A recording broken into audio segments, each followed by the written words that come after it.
হুম যা সমস্যায় পড়েছি, সমস্যাটার কিছুই না। আমার এক মক্কেল, তিনি নাকি তার বাড়ির বাগানে মিশরের দেবতাকে দেখতে পাচ্ছে। কেমন ভাবে দেখতে পাচ্ছে আমি জানি না। মিশরের দেবতা জানেন নিশ্চয়ই, আনুবিস। ওই মুখটা শেয়ালের মতো, বডিটা মানুষের মতো, একদম তাই। তাকে নাকি দেখতে পাচ্ছে। এবার আপনারা বলুন, আমি এই কেসের কিভাবে কোনো সমাধান বের করব? তাই আমি কেসটা দিয়েছি জয়ন্ত। আরে জয়ন্ত আমার বন্ধু, চেনেন তো নিশ্চয়ই। একদম তাই। এবার দেখা যাক জয়ন্ত কোনো কিনারা করতে পারে কিনা।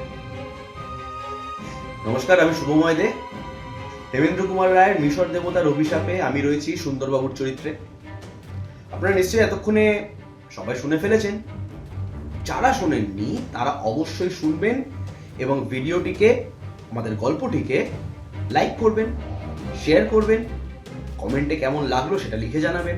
আর চ্যানেলটাকে সাবস্ক্রাইব এখনো যদি না করে থাকেন তো টুক করে সাবস্ক্রাইব করে দিন।